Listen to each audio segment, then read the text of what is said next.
ఓం నమో భగవతే వాసుదేవాయ. పనిచేస్తున్నది ఇప్పుడు పనిచేయదు. ఓం నమో భగవతే వాసుదేవాయ. ఓం నమో భగవతే వాసుదేవాయ. కృష్ణాయ వాసుదేవాయ దేవకీ నందనాయ చ నందగోపకుమారాయ గోవిందాయ నమో నమః. నమః పంకజనాభాయ నమః పంకజమాలినే నమః పంకజనేత్రాయ నమస్తే పంకజాంగ్రయే వసుదేవసుతం దేవం హంసచాణూరమర్దనం దేవకీ పరమానందం కృష్ణం వందే జగద్గురుం. హే కృష్ణ కరుణా సింధో దీనబంధో జగత్పతే గోపేశ గోపికా కాంత రాధాకాంత నమోస్తుతే. తప్త కాంచన గౌరాంగీ రాధే వృందావనేశ్వరీ వృషభానుసుతే దేవి ప్రణమామి హరిప్రియే. నమో మహావదన్యాయ కృష్ణ ప్రేమ ప్రదాయతే కృష్ణాయ కృష్ణ చైతన్య నామ్నే గౌరత్విషే నమః. వాంఛా కల్పతరుభ్యశ్చ కృపా సింధుభ్య ఏవ చ పతితానాం పావనేభ్యో వైష్ణవేభ్యో నమో నమః. నమో ఓం విష్ణుపాదాయ కృష్ణప్రేష్ఠాయ భూతలే శ్రీమతే భక్తివేదాంత స్వామిన్నితి నామినే. నమస్తే సారస్వతే దేవే గౌరవాణి ప్రచారిణే నిర్విశేష శూన్యవాది పాశ్చాత్య దేశతారిణే. జయ శ్రీ కృష్ణ చైతన్య ప్రభు నిత్యానంద శ్రీ అద్వైత గదాధర శ్రీవాసాది గౌరభక్త బృంద. హరే కృష్ణ కృష్ణ కృష్ణ హరే హరే హరే రామ రామ రామ హరే హరే. శీల ప్రభుపాద की अक्षय तृतीया महामहोत्सव की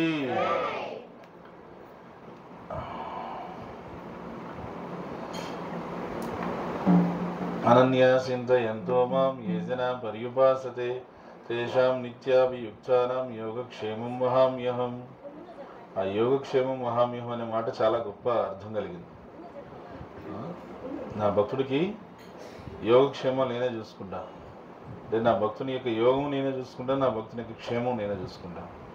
అది భగవంతుడికి చాలా బాగా తెలుసు అనమాట. మనం అనుకుంటే కొన్నిసార్లు అర్థం కానప్పుడు కొన్ని విషయాలు ఇదేంటి భగవంతుడి నుండి కూడా ఆయన ఏం చేస్తున్నాడో చూస్తూ ఊరుకున్నాడా, కళ్ళు మూసుకుని ఉన్నాడా, ఇలాంటి మాటలు మాట్లాడుతుంటాం. మనం అర్థం చేసుకోవాల్సింది ఏంటంటే భగవంతుడు యోగక్షేమం వహామ్యహం.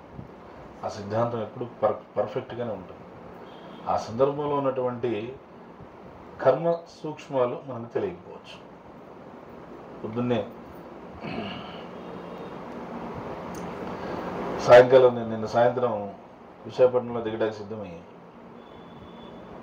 రాధాగొందకి పండుగ రోజు కూడా రాధాగొందకి లేకుండా ఉంటుందా అనే ఉద్దేశంతో ఇంకొకటి ప్రభుపాదుల వారి శిష్యుడికి ఒక సేవ చేయాలి, ఆ సేవ చేయాలనే ఉద్దేశంతో రెండు కారణాలుగా వైజాగ్లో దిగేవాడిని ఆగిపోయి మళ్ళీ కంటిన్యూ అయిపోయాను ట్రైన్లో. అయిపోయిన తర్వాత తెల్లారి వచ్చిన తర్వాత పొద్దున్న 7 గంటలకి ఆయన రామిరెడ్డి సార్ ఫోన్ చేశారు విజయవాడ నుంచి. మీరు ఎక్కడ వైజాగ్లో ఉన్నారా, ఎక్కడున్నారు? నేను లేదు ప్రభు, తిరుపతి వచ్చేసాను అన్నాడు. మీరు వచ్చింది ఒక రకంగా మంచిదే అయిందిలే ప్రభు, ఎందుకంటే ఆయనకు అక్కడ నిజరూప దర్శనం సింహాచలంలో అక్షయ తృతీయ రోజున ఈ రోజున నరసింహస్వామికి, ఆయన వరాహ నరసింహుడు కదా, ఆ వరాహ నరసింహ రూపాన్ని ఈ రోజున నిజరూప దర్శనం అంటే సంవత్సరం 364 రోజులు వేసిన చందనం అంతా ఈరోజు తెల్లవారుజామున 1 గంటకి మొత్తం తీసేసి నిజరూప దర్శనం చూపిస్తారు. ఆ నిజరూప దర్శనాన్ని చేసుకోవడానికని నేను అడిగి ఉన్నాను, ఆయన కూడా ఏర్పాటు చేస్తున్నాడు. కానీ ఎందుకో ఆ స్వామి నిజరూప దర్శనం ఈసారి నాకు అవకాశం లేదేమో అనాలోచితంగా అలా వచ్చేసాను. ఆయన ఫోన్ చేసి మీరు రాంది ఒక రకంగా ఒక విధంగా మంచిదైంది, ఎందుకంటే తెల్లవారుజామున అక్కడ ఈ విధంగా గోడ కూలిపోయి గోడ క్యూ లైన్లో ఉన్న భక్తుల మీద పడిపోయి ఇలా 8 మంది దేహత్యాగం చేశారని, ఇంకా చాలామంది గాయాలయ్యాయని చెప్పాడు. అది వినగానే నేను కాసేపు ఏం మాట రాలన్నా, మాట రాక నేను కూర్చున్న కుర్చీలోంచి అట్లా చూస్తే ఎదురుగా రాధగోవిందా చూస్తూ ఉన్నారనమాట. యోగక్షేమం మహామ్యం అంటే ఏంటి తెలుస్తాం. కాసేపు మాట రాలేదు. తర్వాత ఆయన ఒకటి అడిగాడు, ప్రభుజీ ఇది ఎలా అర్థం చేసుకోవాలి మనం? నరసింహస్వామి అంటేనే రక్షణ అంటారే, భక్తులను రక్షించడానికే ఆయన అవతరించాడని చెప్తారే, ఇప్పుడు ఆయన సన్నిధిలోనే ఇలాంటి పండుగ రోజునే ఇలా జరిగింది కదా, దీన్ని అనేక మంది విమర్శిస్తారు కదా, దీన్ని ఎట్లా అర్థం చేసుకోవాలని అడిగాడు. అడిగితే నేను చెప్పాను, మీరు అన్నది వాస్తవమే, కానీ అందులో జీవుడి యొక్క కర్మ ప్రమేయం అనేది ఖచ్చితంగా అక్కడ ఉంటుంది. ఆ జీవుడి యొక్క కర్మ ప్రమేయాన్ని మనం భగవంతుని యొక్క మహిమ లేదు అనే నిందకి సమానం చేయొద్దు. జీవుడికి కర్మ ప్రమేయాన్ని భగవంతుని మహిమ లేదు, భగవంతుడు ఏం మహిమ చూపించాడు, పండుగ రోజు ఆయన గుడిలోని ఇలా జరుగుతుంటే ఆయన చూస్తూ ఊరుకున్నాడా? నేను ఆయనకు ఉదాహరణ చెప్పాను. కుంభమేళాలో మౌని అమావాస్య రోజున అందరూ అక్కడికి వెళ్ళారు. ఆయన అన్నాడు, ప్రభుజీ ఈ మధ్యకాలంలో ఏదేమైనా కానీ ప్రజలకు భక్తి ఎక్కువైంది ప్రభు, అందువల్ల జనాలు ఎక్కువగా వస్తున్నారు. నేను అన్నాను, భక్తి ఎక్కువ కాలేదు ప్రభు, కోరికలు ఎక్కువైనాయి అని చెప్పాను. కోరికలు ఎక్కువై వాటి కోసం అని చెప్పి రకరకాలైనటువంటి ఏంటి ఆ కుంభమేళాలో ఆ మౌని అమావాస్య రోజు ఆ తెల్లవారుజామున ఆ యమున గంగ మధ్యలో సరస్వతి ఉండే ఆ త్రివేణి సంగమంలో స్నానం చేస్తేనే నాకు ఇంత లప్పు వస్తుంది. మొత్తం కలిసిన తర్వాత ముందే లేదా త్రివేణి సంగం ప్రవాహమే కదా, అక్కడెక్కడైనా చేయొచ్చు కదా. దేశంలో అందరూ అక్కడ పట్టరు కదా, దేశంలో అందరూ అక్కడ పట్టరు. కొంచెం ముందుకెళ్తే అది కూడా త్రివేణి సంగం ప్రవాహమే, అది అక్కడ చేయొచ్చు, అక్కడే చేయాలి. ఈ విధమైనటువంటిది ఇది ఎక్కువైంది. ఇందులో భగవంతుని ప్రమేయాన్ని మనం తీసుకురావద్దు. అంటే మన మానవ తప్పిదాన్ని, జీవుడి యొక్క కర్మ వైఫల్యాన్ని, వీటన్నిటినీ భగవంతుని యొక్క కరుణకి లేదా భగవంతుని యొక్క అపారమైనటువంటి దయకు చెప్పెట్టద్దు వీటితో. అది ఎప్పుడు ఉంది, అది ఎప్పుడు ఉంది. అందువల్ల ఇలాంటి సన్నివేశాలు జరిగినప్పుడు భక్తులు విశ్వాసం కోల్పోకుండా జాగ్రత్తగా ఉండడం అనేది చాలా చాలా ముఖ్యం అని చెప్పి ఆయనకి ఒక 2-3 ఉదాహరణలు అలా చెప్పుకుంటూ వచ్చాను. అప్పుడు తర్వాత ఆయన ఆ సమాధానానికి ఆయన సంతృప్తి చెందాడు. భగవంతుడు యోగక్షేమ మహామ్యం అంటే ఇదే. అక్కడ దిగుదామని అనుకున్నవాడిని ఆగి మళ్ళీ వెనక్కి వచ్చాను, ఇక్కడికి ఉన్నాను, తెల్లారిన తర్వాత జరిగిన విషయం, తెలిసిన విషయం. అయితే ఇక్కడ మనం ప్రతిసారి ఆయన దేహరక్షణే మనకి ఇస్తాడని కూడా ఎక్స్పెక్ట్ చేయకూడదు. ఆత్మరక్షణ ఇస్తాడే ప్రతిసారి. దేహంలో ఏముంటాయి, అంగాలు ఉంటాయి. ఎప్పుడు అంగరక్ష ఇస్తాడు అనుకోకూడదు, ఎప్పుడు అంగరక్ష ఇస్తాడు అనుకోకూడదు. ఆత్మరక్ష ఇస్తాడు, జీవరక్ష ఇస్తాడు. పరీక్షిత్ మహారాజుకి ఆయన బ్రహ్మాస్త్రం బారి నుంచి కాపాడాడు. తల్లి గర్భంలో ఉన్నప్పుడు బ్రహ్మాస్త్రం వచ్చింది. బ్రహ్మాస్త్రం నుంచి పరీక్షిత్ మహారాజును కాపాడుకున్నాడు భగవంతుడు. బ్రహ్మాస్త్రం నుంచి పరీక్షిత్ మహారాజును కాపాడుకొని చిన్న తక్షకుడనే పాము నుంచి కాపాడలేకపోయాడా? బ్రహ్మాస్త్రం అంటే ఏంటిది? సృష్టిలో ఎవరు దాన్ని ఆపలేరు, భగవంతుడు ఇక్కడే ఆపగలడు. ఆయన ఆపాడు, పరీక్షిత్ మహారాజుని కాపాడాడు. మరి అదే పరీక్షిత్ మహారాజుని చిన్న ఒక తక్షక సర్పం నుంచి కాపాడలేదు భగవంతుడు. అది అక్కడ కాపాడలేదని చెప్పుకోవడానికి ఉందా? అంటే అక్కడ రక్షణ ఇవ్వలేదు ఆయన. ఏ రక్షణ ఇచ్చాడు అక్కడ? జీవరక్ష ఇచ్చాడు. తల్లి గర్భంలో ఉన్నప్పుడు అంగరక్ష చేశాడు. భాగవతం వినిన తర్వాత ఆయనకి 7 రోజులు 7 పగళ్ళు 7 రాత్రులు ఏకదాటిగా కూర్చొని భాగవతం వినిన దానికి జీవరక్ష వచ్చింది. ఆయనకి జీవరక్ష వచ్చింది కాబట్టి ఆ తక్షకుడు అనేటువంటి సర్పం వచ్చే లోపల ఆయన శరీరం వదిలేసి భగవద్ధాం వెళ్ళిపోయాడు.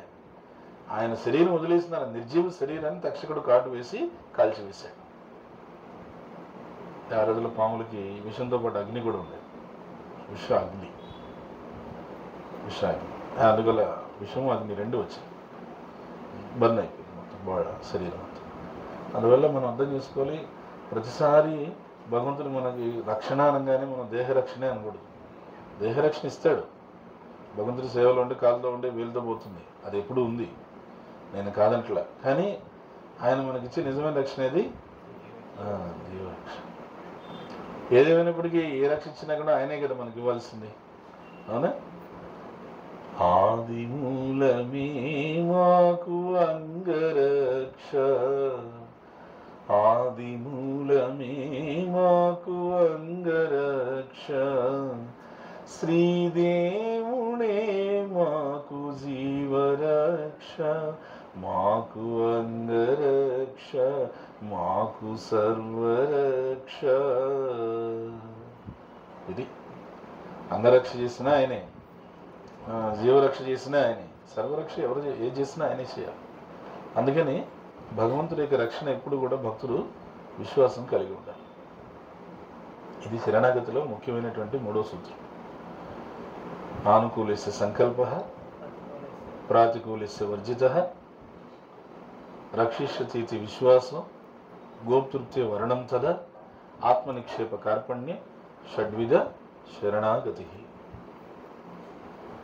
ఆ సబ్జెక్ట్లో 3వది చెప్పుకుంటే మనం ఆనుకూలస్య సంకల్ప, కృష్ణుడికి అనుకూలమైన వాటిని తీసుకోవాలి. ప్రాతికూలస్య వర్జిత, కృష్ణుడికి అనుకూలం కాలేదని వదిలిపెట్టేయాలి. రక్షిష్యతీతి విశ్వాసం, కృష్ణుడు నన్ను రక్షిస్తాడనే విశ్వాసం ఎప్పుడు కలిగి ఉండాలి. ఒకసారి అర్థం కాకపోవచ్చు, అయినా కూడా అయినా కృష్ణుడు నాకు ఇందులో ఏదో ఒక రక్షణ ఇచ్చే ఉంటాడు నాకు అనేది ఖచ్చితంగా నమ్మి ఉండాలి, ఆ నమ్మిక కలిగి ఉండాలి.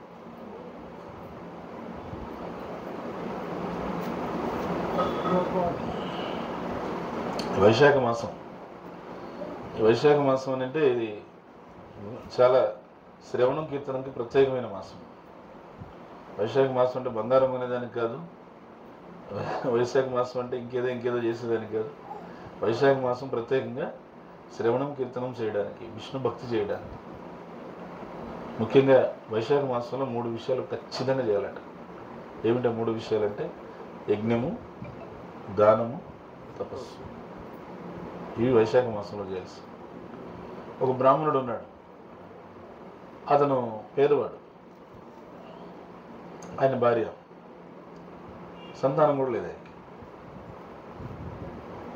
చాలా రోజులు గడిచేది కష్టంగా ఉండి ఆయన ఒక రోజున ఇంకేమైనా కష్టం వస్తే సాధువుల దగ్గరికి వెళ్తే తప్ప మన కష్టం పోదని చెప్పి వశిష్ఠముని దగ్గరికి వెళ్ళి అడిగాడు, స్వామి ఏంటి నాకు పూట గడిచేది కష్టంగా ఉంది, సరే ఇదొక బాధ అనుకుంటే సంతానం లేదు, అదొక బాధ, నాకేం అర్థం కాలేదు అని అంటే, నువ్వు ముందు జన్మలో చాలా ధనవంతుడివి, నీకు గంపెడి సంతానం ఉన్నారు. గంపరెండు ఎంతమంది అంతమంది సంతానం ఉన్నారు. చాలా ధనవంతుడివి, గంపెడి సంతానం ఉన్నారు. కాకపోతే ఎంగిల్ చేత్తో కాకిని కూడా నువ్వు తోలవు, ఎందుకంటే ఎంగిల్ చేతిలో అన్నం మెతికాడ పడితే కాకి తినేస్తున్నాను. ఇంకేదో పిసినారని చెప్పడానికి ఇలాంటివి కొన్ని డైలాగ్స్ ఉంటాయి, అవి చెప్పాడు. అట్లాంటి వాడివి నువ్వు, అంత పరమ పిసినారు, ఎవ్వరికి ఏది పెట్టేవాడివి కాదు. ఎంత దరిద్రుడు అంటే నీ బిడ్డలకు కూడా పెట్టేవాడు. పిల్లలు ఉన్నారు, వాళ్ళకైనా కడుపు నిండా, వాళ్ళకు కూడా కడుపు నిండా పెట్టాడు. దానివల్ల ఏమైందంటే నీకు ఈ జన్మలో ఆ ధనము లేదు, గంపెడి సంతానం వాళ్ళకి ఏం పెట్టలేదు కదా, పెట్టినవాడికి నీకెందుకు ఇంకా, అందుకని సంతానం లేదు, రెండూ లేదు. ఓ కృష్ణ, అవునా, మరి నాకు అనుకూలమైనటువంటి ఆధ్యాత్మిక భావాలు కలిగినటువంటి భార్య దొరికింది కదా, ఇది మరి ఎలా నాకు సాధ్యమైంది అని అడిగాడు.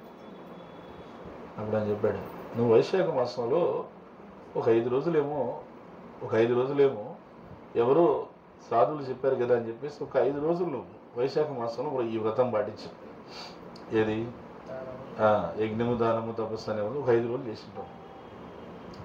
ఆ 5 రోజులు చేసినటువంటి పుణ్యానికి నువ్వు బ్రాహ్మణ కుటుంబంలో పుట్టావు, నీకు ఒక అనుకూలవతి అయినటువంటి భార్య దొరికింది, అంతే. ఓహో, అది పరిస్థితి. మరి ఇప్పుడు తిరిగి నేను నా పరిస్థితిని తిరిగి చక్కదిద్దుకోవాలంటే వైశాఖ మాసం మొత్తం నువ్వు యజ్ఞము దానము తపస్సు చెయ్యి. యజ్ఞం ఏమిటి? హరే కృష్ణ కృష్ణ కృష్ణ హరే హరే, హరే రామ రామ రామ హరే. దానం ఏమిటి?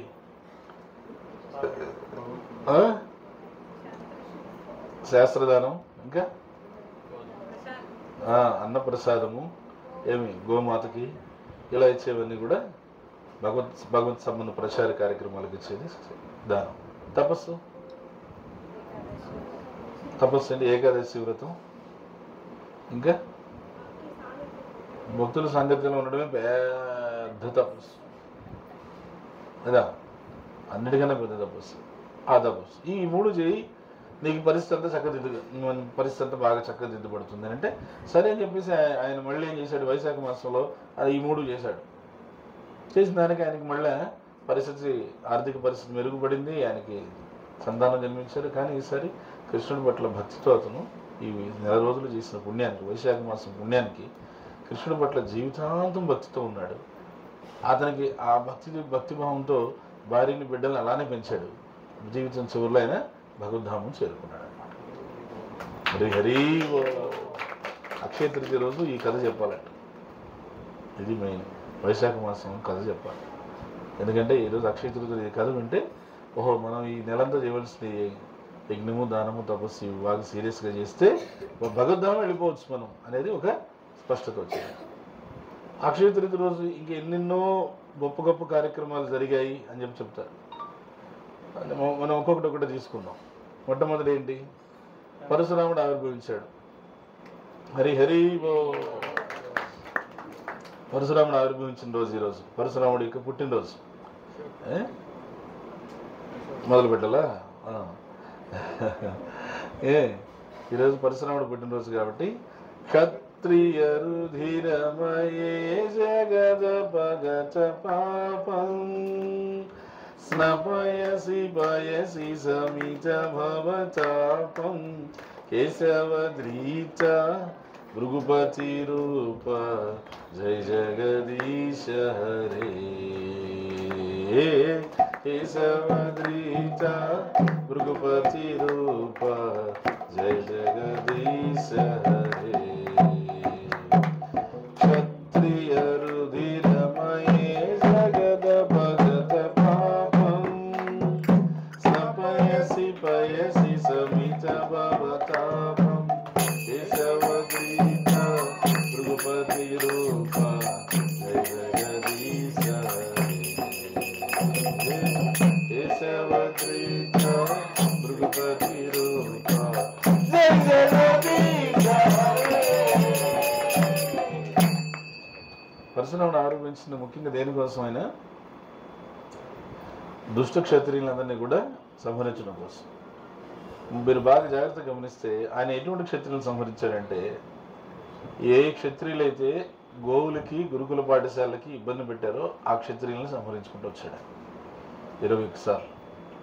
సహస్రార్జునుడు అని ఉండేవాడు, కార్తీవీర్యార్జునుడు అని కూడా అంటారు. ఆయన చాలా శక్తివంతుడు, అతను ఎవరు ఏం చేయలేరు తెలుసా. కార్తీవీర్యార్జునుడిని ఆయన ఎంత శక్తివంతుడంటే ఒకసారి రావణాసురుడు వెళ్ళి ఆయన కదిలించిన దానికి రావణాసురుడిని తిప్పలు పెట్టి 3 చెరువులు నీళ్ళు తాగించేసి జైల్లో పెట్టి పడేశాడు. రావణాసురుడు జైలు నుంచి బయటికి రాలేకపోయాడు, అంత శక్తివంతుడే. ఆయన ఎందుకు అంత శక్తివంతుడు అంటే దానికి మళ్ళీ వెనకాల వేరే చరిత్ర. పురుషోత్తమ మాసం వాళ్ళ తల్లిదండ్రులు పాటించడం వల్ల పుట్టిన బిడ్డ. పురుషోత్తమ మాసం 3 సంవత్సరాలకు ఒకసారి వస్తుంది, దానివల్ల వచ్చాడు ఆయన. అందుకే ఆయనకి తిరుగులేదు. వాళ్ళ తల్లిదండ్రులు అడిగారనమాట, మా వాడికి తిరుగు లేకుండా చేయండి అని. పురుషోత్తమ మాసం వచ్చాడు, తిరుగు లేకుండా చేస్తాం కానీ ఎదురు తిరిగినప్పుడే వెనక్కి తిరగాల్సి వస్తుంది అన్నాడు. అది ఎవరి చేతులు అంటే నా చేతులోనే అని చెప్పన్నాడు భగవంతుడు. ఆయన ఎదురు తిరిగితే తిరగలేదు, ఆయన ఎదురు తిరిగితే అప్పుడు వెనక్కి తిరగాల్సి వస్తుంది అని చెప్పాను. అందుకనే భగవంతుడు అవతారమే రావాల్సి వచ్చింది. పరశురాముడు వస్తేనే అతన్ని కార్తవీర్యార్జునుడు సహస్రార్జునుడిని సంహరించడానికి వీలైంది. మీరు జాగ్రత్తగా గమనిస్తే మన భారతదేశంలో బ్రిటిష్ వాళ్ళు వచ్చినప్పుడు వాళ్ళు చేసింది 2 పనులు. గురుకుల పాఠశాలను తీసేశారు, గో ఆధారిత వ్యవసాయం తీసేశారు. ఈ 2 తీసేసి భారతదేశాన్ని 150 ఏళ్ళు పరిపాలన చేశారు. ఇది అక్కడే జరిగింది. పరశురాముడు సహస్రార్జునుడు ఈ విధంగా చేస్తూ ఆయన ఏం చేశాడంటే గురుకుల పాఠశాలకు నిప్పులు పెట్టేశాడు. పిల్లలంతా ప్రాణభయంతో అటు ఇటు బరువు తీసేవాడు. గోవులు కనపడ్డాయి అంటే తీసుకెళ్ళి కట్టేసేవాడు, తిరగనిచ్చేవాడుగా, ఇలా చేసేవాడు. అందుకని ఏంటంటే భారతదేశానికి పట్టినటువంటి అత్యంత పీడ గురుకుల పాఠశాల లేకపోవడం, గోధారిత వ్యవసాయం లేకపోవడం. ఇప్పటికిప్పుడు మనం గురుకుల పాఠశాల పెట్టాలన్నా అవదు. ఇప్పటికిప్పుడు మనం పూర్తిగా గోధారిత వ్యవసాయం తీసుకురావాలన్నా అవదు. మనం ఆచరణాత్మకంగా ప్రాక్టికల్గా చేయదగింది ఏంటంటే సమాజంలో ఉన్నటువంటి వ్యవసాయం చేయడానికి ఆసక్తి కలిగినటువంటి రైతులను మనం ప్రోత్సహించి వాళ్ళు గో ఆధారిత వ్యవసాయం చేస్తుంటే వాళ్ళ దగ్గర వస్తువులు కొనడం మొదలు పెడితే మనకి ఆరోగ్యాలు బాగుంటాయి, వాళ్ళకి ఇంకా ఉత్పత్తులు పెంచడానికి, ఆ వ్యవసాయం చేయడానికి వాళ్ళకి ఒక మద్దతు దొరుకుతుంది. అది వ్యవసాయం విషయం, గో ఆధారిత వ్యవసాయం. మనమై కూర్చొని ఇప్పుడు పొలాల్లోకి దిగి మనమేమి ఆ పేడ చల్లలేం. చేసే వాళ్ళు ఉన్నారు, వాళ్ళ దగ్గర నుంచి కొంటూ ఉంటే మనం ఎంతెంత ధనం ఖర్చు పెడుతున్నారు. హోటల్కి వెళ్తేనో ఇంకో చోటుకి వెళ్తే ఇంకో చోటుకి విపరీతంగా ఖర్చు పెడుతున్నారు. అదేదో గో ఆధారిత వ్యవసాయం ద్వారా వచ్చిన సేంద్రియ ధాన్యాలు, కూరగాయలు, పండ్లు ఇవి తీసుకుంటే ఏమవుతుంది, వాళ్ళకి ఒక సపోర్ట్ అయ్యి వాళ్ళకి ఒక స్ఫూర్తి వస్తుంది, ప్రోత్సాహం వచ్చి వాళ్ళు చేస్తారు. చేసేవాళ్ళు చాలామంది ఉన్నారు, దాని మీద ప్యాషన్ ఉండేవాళ్ళు ఉన్నారు, వాళ్ళు చేస్తారు. రెండోది గురుకుల పాఠశాల విద్యా విధానం ఎలా తీసుకురావాలంటే ఉండే స్కూల్లోనే భగవద్గీత క్లాసెస్, భగవద్గీత టీచింగ్స్ మొదలుపెట్టి ఆ విధంగా గురుకుల విద్యా విధానం వెనక్కి తీసుకుని రావాలి. ప్రాక్టికల్గా చేయదగింది ఇది ప్రభుపాదుల వారు మనకు నేర్పించింది. అందుకని పరశురాముడి పుట్టినరోజున మనము ఈ 2 విషయాలు మనము ఒక అక్షయ తృతీయ రోజున మనం ఒక మంచి నిర్ధారణ, ఒక సంకల్పంగా తీసుకొని గో ఆధారిత వ్యవసాయాన్ని ఎక్కువగా, ఆ పదార్థాలను ఎక్కువగా ప్రోత్సహించేది, వాటిని ఎక్కువగా మనం తీసుకునేది. దానివల్ల మనకి రేపు హాస్పిటల్కి లక్షలు పెట్టకుండా మనకు ముందుగానే ఈ 100లోనే అయిపోతుంది యాక్చువల్గా. ఎందుకంటే పదార్థాలపైన ఎంత ఎరువులు ఉంటాయంటే నేను ఎక్కువగా నేనే వివరించలేను, కానీ వేరే ఇంకొక ప్రభు ఉన్నారు, లక్ష్మీపతి ప్రభు అనేసి, ఆయనకు వదిలేస్తే గంట చెప్తాడు దాని గురించి. అది అంత ఇదనమాట. అందుకని ఇప్పుడే మనం సేంద్రియం కొనుక్కొని అవి తింటే అక్కడ హాస్పిటల్లో లక్షలు వదిలించుకునేది తప్పుతుంది. అందులో వాళ్ళకి చాక్లెట్ లాగా మనిషి దొరికాడంటే వదలరు, ఇంకా పీల్చి పిప్పు చేసి ఇంకేం లేదు అని అంటే అప్పుడు వదిలేస్తారు అట్లా. అందుకని ఏంటంటే మనం ముందుగానే ఆ స్థితి తెచ్చుకోకుండా జాగ్రత్త పడడానికి ఇది ఒక అవకాశం. రెండోది భగవద్గీత ఆధారితమైనటువంటి విద్యా విధానం. స్కూల్లో చెప్పలేదా, ఇంట్లో చెప్పండి పిల్లలకి, లేదా స్కూల్లో చెప్పడానికి పర్మిషన్ అడిగి స్కూల్లో చెప్పించేటువంటి ఏర్పాటు చేయండి. ఈ విధంగా చేయండి. ఈరోజు ఇంకొక ప్రత్యేకత ఏమిటి, గంగ భూమి మీదకి వచ్చింది. గంగా నది భూమి మీదకి వచ్చిన రోజు హరి ఓ. గంగ భూమి మీదకి తిన్నగా వచ్చేసిందా మరి? భగీరథుడు పిలిస్తే తిన్నగా భూమి మీదకి వచ్చేసిందా మరి?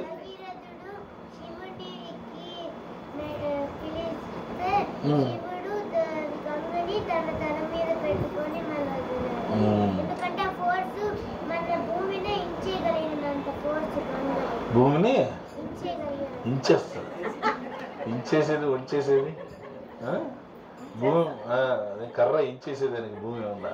భూమి బద్దలైపోతుంది.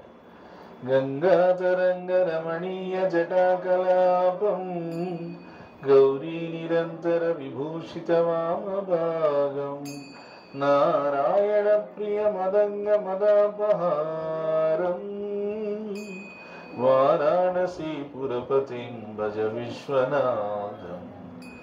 అది గంగ ఎంత గొప్పది అంటే భగవంతుడు విష్ణు పాదోద్భవి గంగ.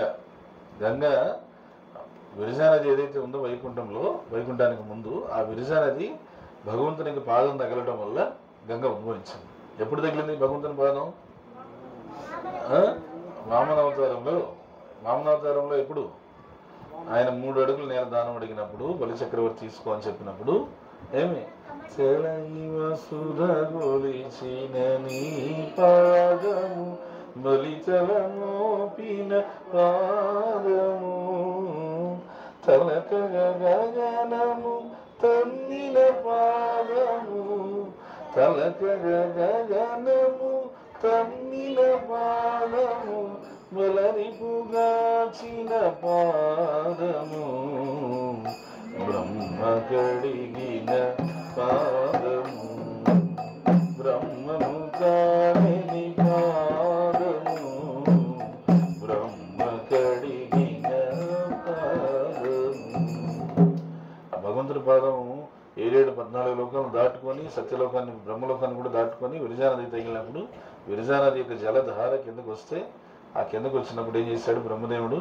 భగవంతుడి పాదం ఎక్కడుంది, జలధార ఎక్కడుంది, చేతులు దేవుడి ఇచ్చిన చేతులు ఉన్నాయి, ఇంక ఖాళీకి ఎందుకు ఉండడం అని చెప్పి ఆ జలధార ఎట్లా చేస్తుంటే పట్టుకొని కడుగుతూ కూర్చున్నాడు.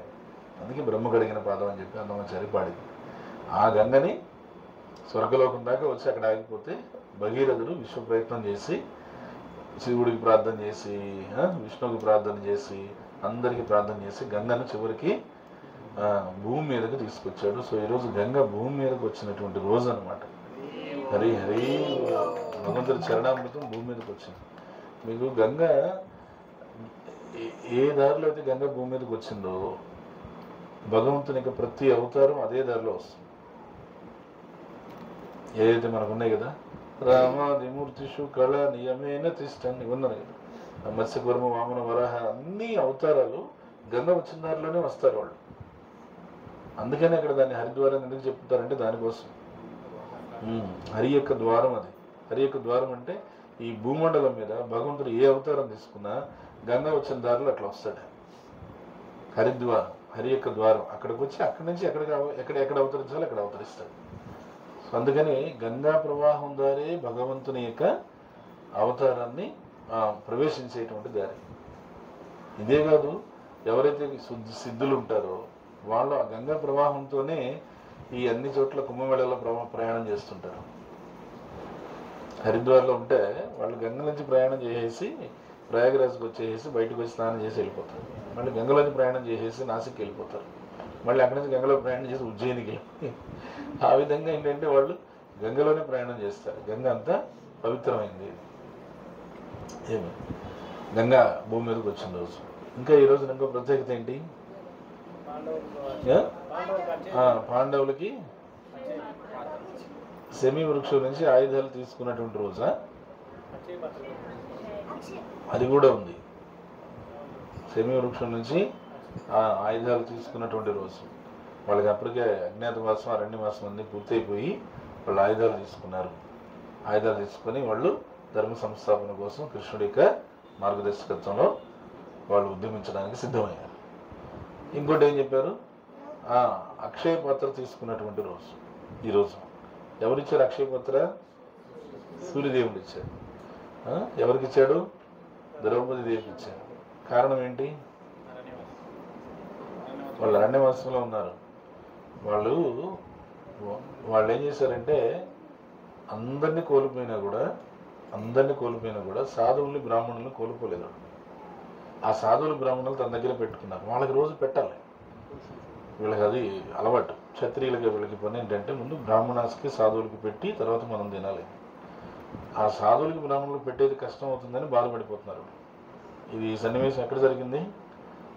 కామ్యవనంలో జరిగింది. ఇది బృందావనం కామ్యవనంలో జరిగింది. అప్పుడు అక్కడ ప్రార్థన చేస్తే సూర్యుడు అక్షయ పాత్ర ఇచ్చాడు. అక్షయ పాత్ర ఇచ్చి ఈ అక్షయ పాత్ర నియమం ప్రకారంగా ద్రౌపది దేవి అక్షయ పాత్రలో ఎంతమందికైనా తీసి పెట్టచ్చు. ద్రౌపది దేవి తినకుండా ఉండాలి. ఎప్పుడైతే ద్రౌపది దేవి ఆ రోజు తింటుందో ఈ అక్షయ పాత్రలో, అక్కడికి అక్షయ పాత్రలో నుంచి ఇంకేమీ పుట్టదు మళ్ళీ మరుసటి రోజుకి. అని చెప్తారు. ఆ అక్షయ పత్రం తీసుకుని ద్రౌపదీదేవికి ఎంత సంతోషం అయిపోద్ది, పాండవులకి ఎంత సంతోషం అంటే ఇంకా మనం రోజు ఫీస్టులు పెట్టచ్చు చక్కగా సాధువులకి అని చెప్పి వాళ్ళకి ఆనందం. పిలిచి ఫీస్టులు పెడుతుంటే అందరూ ఏమనుకుంటున్నారు, చూడు పాండవులు రాజ్యాలు పోయినా కానీ పదవులు పోయినా కానీ సాధువులకి సేవ మాత్రం వదులుకోలేదు చూడండి అని చెప్పి అందరూ పొగుడుతున్నారు. వాళ్ళు అది పొగుడుతుంటే అందరికీ సంతోషంగా ఉంటుంది, ఒకరికి తప్ప. ఎవరు? దుర్యోధనుడు.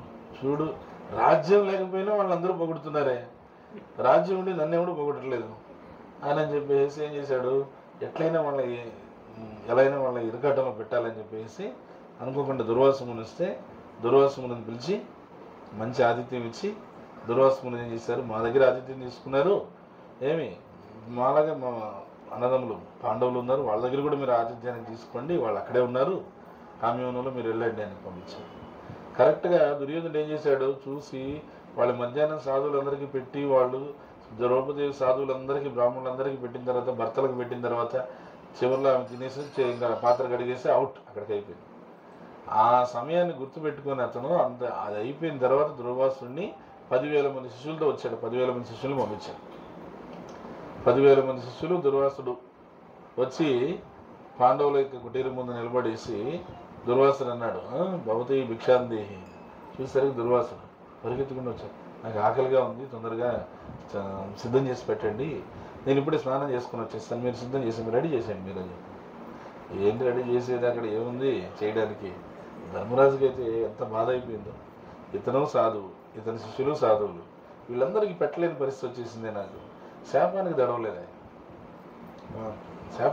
ధర్మరాజు శాపానికి దడవలేదు, వీళ్ళకి పెట్టలేని స్థితి నాకు ఎందుకు వచ్చిందని అప్పుడు ఆయన కృష్ణుడికి ప్రార్థన చేశాడు. వెంటనే కృష్ణుడు వచ్చాడు, పిలవగానే పలుకుతాడు, కృష్ణ ఏంటి కృష్ణ ఇంత పరిస్థితి అయిపోయింది, మాకు సాధువులకు పెట్టుకోలేని పరిస్థితి మాకు అనేసి వెంటనే కృష్ణుడు వచ్చాడు. వచ్చి రావడం, ఆకలిగా ఉంది, నాకేమిటి పెట్టండి, సరిపోయింది పో, మూలిగా నక్క మళ్ళీ తాటిపండి వేసేస్తావు, నువ్వు సాధువులకు వాళ్ళకే పెట్టలేదని అంటే మళ్ళీ నువ్వు వచ్చి మమ్మల్ని పెట్టలేదని అంటే ఏం చెప్పాలి, మేము ఏం పెట్టాలి అని అంటే ఏదో ఒకటి పెట్టండి, ఆకలిగా ఉంది అనేసి.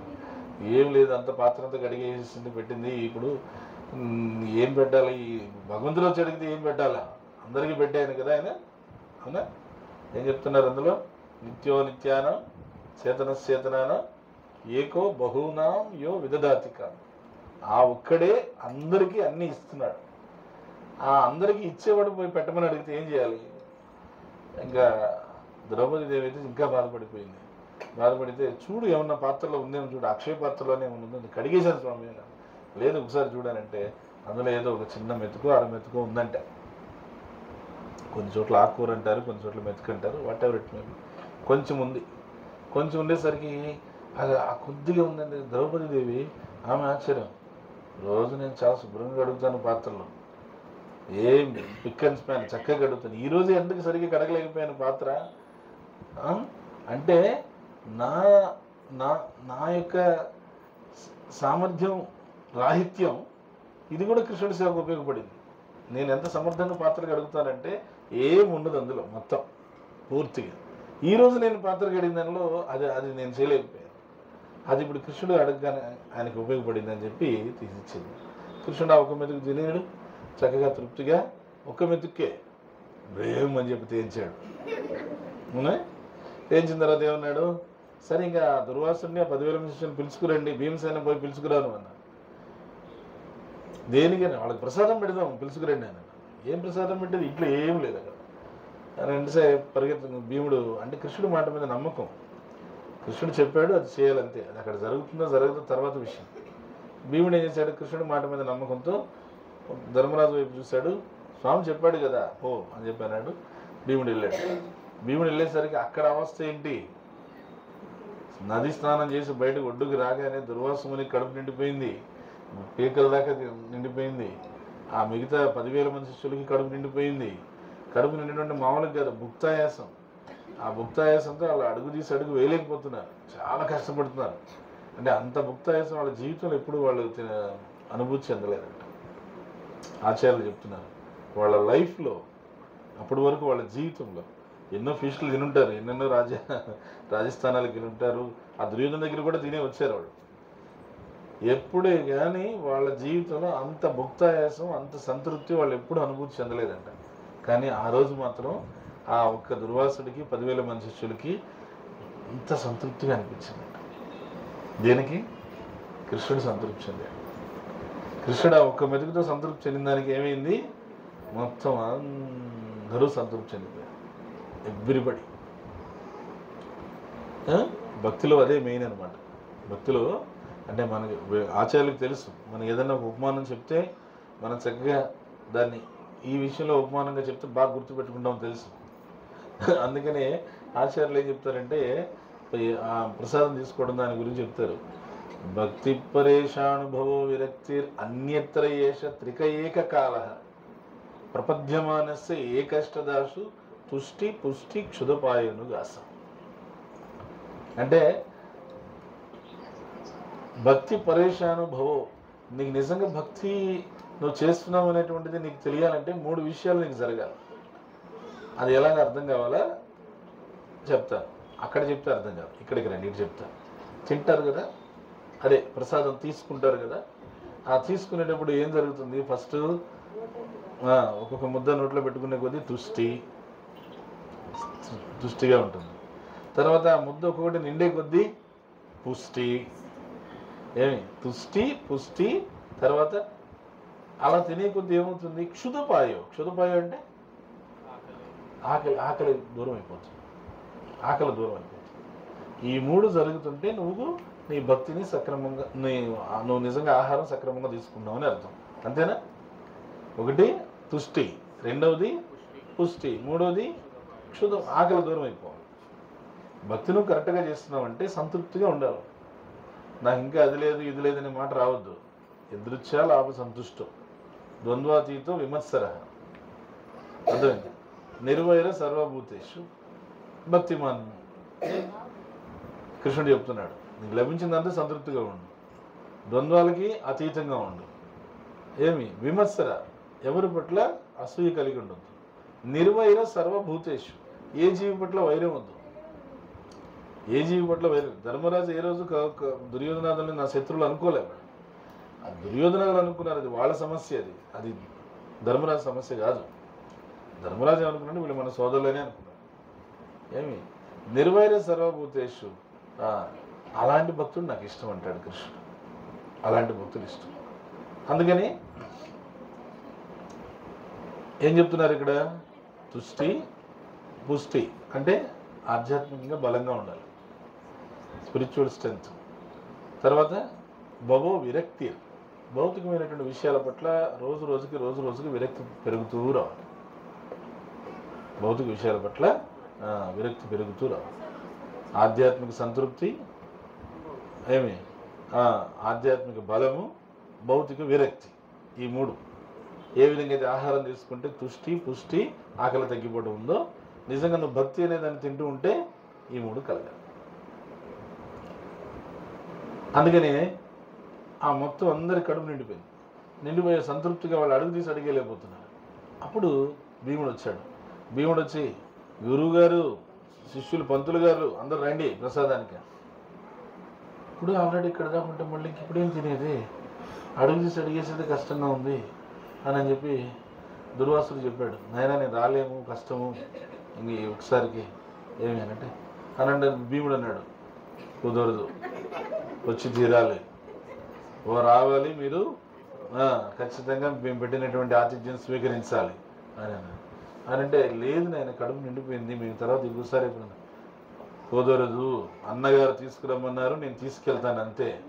ఎవరి నాయన రాకపోతే కొట్టెన్న లెక్కలేటున్నాడు అని చెప్పేసి వీళ్ళు సరే వస్తాం నాయన వస్తాం అని చెప్పేసి కొంచెం దూరం ముందుకు వెళ్ళి పరిగెత్తండ్రో అని చెప్పి అందరూ మొత్తం ఒకరు కింద పడుతూ మీద కింద పడుతూ ఒకరి మీద ఒకరు పడుతూ పరిగెత్తారు. ఖచ్చితంగా దుర్వాసుని వీళ్ళందరికీ నా రేసులో ఫస్ట్ ఉన్నాడు, గురువు కదా, ఎంత ఆయన ముందు వెళ్ళిపోయాడు. వీళ్ళంతా వెనకాల పడతా లెగిస్తూ వెళ్ళిపోయారు అనమాట. ఈ విషయం అంతా కూడా మళ్ళీ విదురుడు భీష్ముడికి చెప్పాడు. ఈ విధంగా జరిగిందంట, దుర్యోధనుడు అట్లా పంపిస్తే అక్కడ అలా జరిగిందంట అని అంటే అప్పుడు నవ్వుతూ భీష్ముడు పగలబడి నవ్వుతూ అని చెప్పాడు, యస్మిన్ తుష్ట జగత్ తుష్ట. ఆ కృష్ణుడు సంతృప్తి చెందితే జగత్తే సంతృప్తి చెందుతుంది. ఈ చిన్న రహస్యం దుర్యోధనుడికి తెలియకే అతను సంతృప్తిగా లేడు. కృష్ణుడు సంతృప్తి చెందితే ప్రపంచం సంతృప్తి చెందుతుంది అనే రహస్యము దుర్యోధనుడికి తెలియలేదు కాబట్టి అతను సంతృప్తిగా లేడు అని చెప్పేశాడు. అయిపోయింది అక్కడ. అవునా? అందుకనే భగవంతుని సంతృప్తి పరిచేటువంటిదే ముఖ్యమైన కార్యక్రమంగా పెట్టుకొని చేయాలి.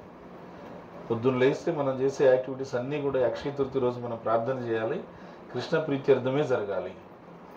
ఈ కృష్ణ ప్రీత్యర్థం జరగాలంటే నోటితో చెప్పినంత సులభం కాదండి. అది చాలా ఒక ప్రయత్నం ఉండాలి, ఒక ప్రయాస, ఎండివర్. అది చేస్తూ చేస్తూ చేస్తూ వెళ్తే అభ్యాసం మీద సాధ్యమవుతుంది. ఇంకొక ప్రత్యేకత ఏమిటి? ఆది శంకరాచార్యులు కనకదార స్తోత్రం చదివారంట. కనకదార స్తోత్రం చదివి కనకవర్షం కురిపించారంట. ఏమి ఆయన కనకదార స్తోత్రం చదివి కనకవర్షం కురిపించాడని ఒకటి పట్టుకొని జనాలంతా మొత్తం ఏమి జిఆర్టీ మొదలుకొని లలిత వరకు ఏది వదిలిపెట్టాడు కనపడాలి. అవునా? అయితే ఏంటంటే ఆది శంకరాచార్య చెప్పింది అసలు గుర్తుంది. ఆది శంకరాచార్య కనకదార చెప్పారు. ఆయన కనకదార చెప్పడానికి అది కేవలం కాసులు కురిపించడానికి ఆ సమయంలో మాత్రమే చెప్పాడు.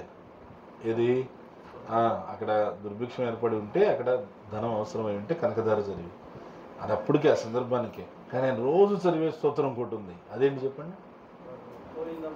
భజ గోవిందం భజ గోవిందం గోవిందం భజ మూఢమతే సంప్రాప్తే సన్నిహిత కాలే సంప్రాప్తే సన్నిహిత కాలే నహి నహి రక్షతి డుక్రుకరణి భజ గోవిందం భజ గోవిందం గోవిందం భజ మూఢమతే.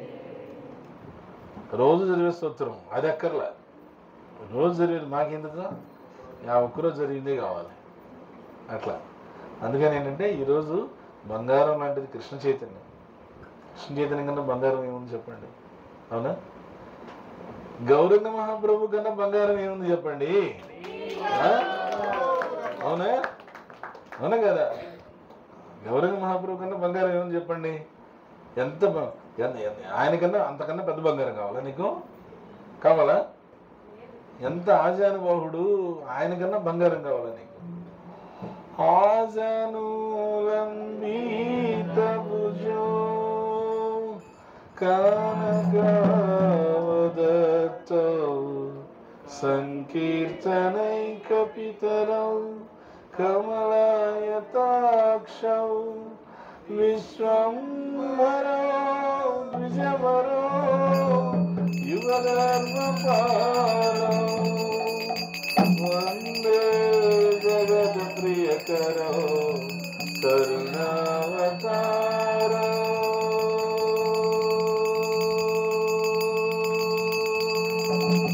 నితాయ్ గౌరాంగో నితాయ్ గౌరాంగో నితాయ్ గౌరాంగో గౌరహరి గో.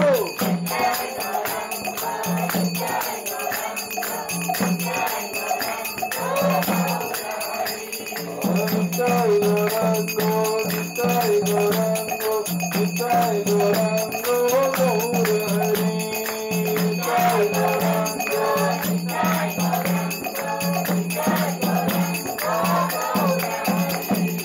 నితాయ్ గౌరాంగో నితాయ్ గౌరాంగో నితాయ్ గౌరాంగో గౌరహరి నితాయ్ గౌరాంగో.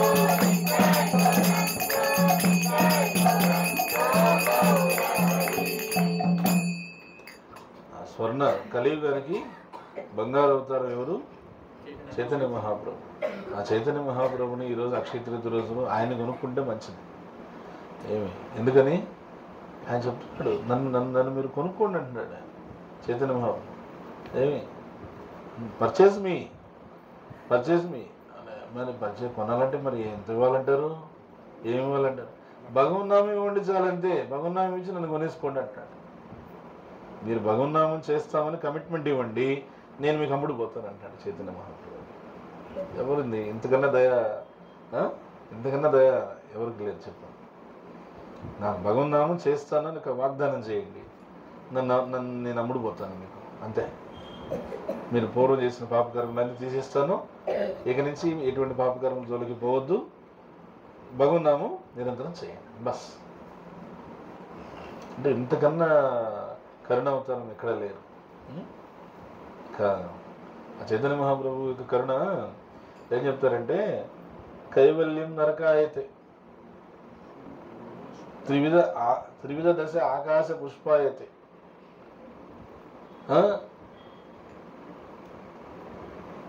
కైవల్యం అంటే నరకంలో అనిపిస్తుందంట. కైవల్యం ఏంటంటే ఇప్పుడు నిరాకర బ్రహ్మజ్యోతిలో ఐక్యమైపోవడం. త్రివిధ దశ ఆకాశ పుష్పాయతే. ఇప్పుడు ఇవైతే ఉన్నాయి కదా, ఇది ఉన్నత లోకాలు వెళ్ళాలి ఏమైనా ఉన్నాయి కదా, అదంతా ఆకాశ పుష్పాలా అనిపిస్తుందంట. ఆకాశ పుష్పం అంటే ఆకాశాల పుష్పాలు అంటే ఎక్కడ ఆకాశాల పూలు పూర్చాయా? ఏమి అలానే తర్వాత విధి మహేంద్రాదిత్య కీట అయితే ఇంద్ర బ్రహ్మాది పదవులు కూడా పురుగుతో సమానం, కీటకంతో సమానం. తర్వాత ఇంకేం చెప్తున్నారైనా, దంష్ట ఈ ఇంద్రియాలు ఉన్నాయి కదా, ఇంద్రియాలన్నీ కూడా కూరలు పెరిగినటువంటి పాముతో సమానం అంట ఇంద్రియాలని. తర్వాత విశ్వం పూర్ణ సుఖాయతే. ఈ మొత్తం సమస్త విశ్వం అంతా కూడా అంత ఆనందంగా అనిపిస్తుందంట. ఈ 5 విషయాలు చెప్పి ఇదంతా ఎలా జరుగుతుందని అంటే, యత్ కారుణ్య కటాక్ష వైభవతాం తం గౌరవేస్తున్నమః. ఇదంతా ఎట్లా జరుగుతుందంటే, ఇదంతా సాధ్యమే. ఎలా సాధ్యం అంటే, యత్ కారుణ్య కటాక్ష వైభవతాం తం గౌరవేస్తూ నమః. గౌరంగ మహాప్రభు దయ వల్ల ఇది సాధ్యమవుతుంది. చూడండి ఎంత అద్భుతంగా చెప్పారు. ఉన్నత లోకాలు స్వర్గలోకాలు స్వర్గం పొందాలనేది ఆకాశ పుష్పం అంట. ఈ ఇంద్రియాలు ఎప్పుడు కూడా రకరకాలుగా మనల్ని పీడిస్తూ ఉంటాయి కదా, అవి వచ్చి కూరలు తీసేసిన పాములతో సమానం ఉంటాయి. ఇంకా మరి విధి మహేంద్రాదిత్య కీట అయితే ఈ పెద్ద పెద్ద ఇంద్ర బ్రహ్మాది పదవులు సమానం. కైవల్యం నరక అయితే నిరాకార బ్రహ్మజ్యోతులు ఐక్యమైపోతే నరకంతో సమానం. విశ్వం పూర్ణ సుఖ అయితే విశ్వం అంతా ఆనందం. ఇది ఎలా సాధ్యమవుతుంది? 5 విషయాలంటే, యత్ కారుణ్య కటాక్ష వైభవతాం తం గౌరవేస్తాం. చూడండి, అది చైతన్య మహాప్రభు. అలాంటి చైతన్య మహాప్రభుని మనము ఈ రోజున బంగారం లాంటి చైతన్య మహాప్రభుని బంగారంగా కొనుక్కోకుండా హరే కృష్ణ కృష్ణ కృష్ణ హరే హరే, హరే రామ రామ రామ హరే హరే. తర్వాత ఇంకేమి ప్రత్యేకతలు ఈరోజు?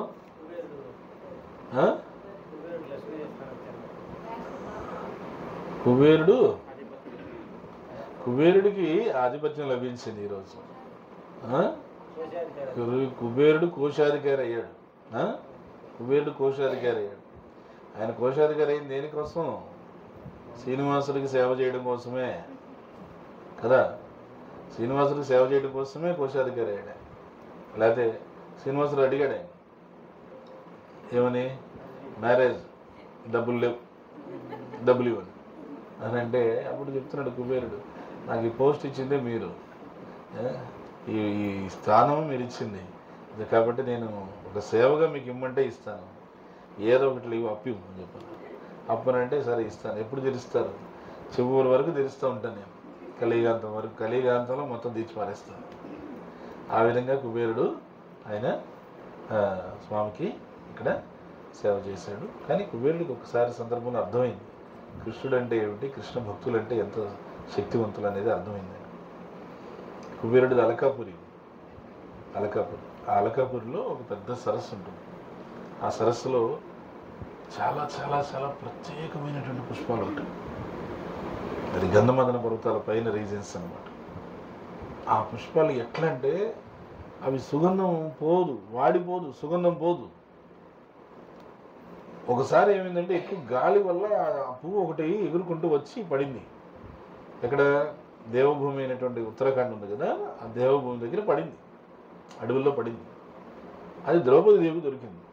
ద్రౌపది ఆ పువ్వు చూడగానే ఇది కృష్ణుడికి పెడితే ఎంత బాగుంటుంది అని చెప్పేసి వెంటనే ఏం చేసింది, ఆమె మనసులోనే కృష్ణుని తలుచుకొని అర్పించింది. అర్పించిన తర్వాత భీముడిని పిలిచింది.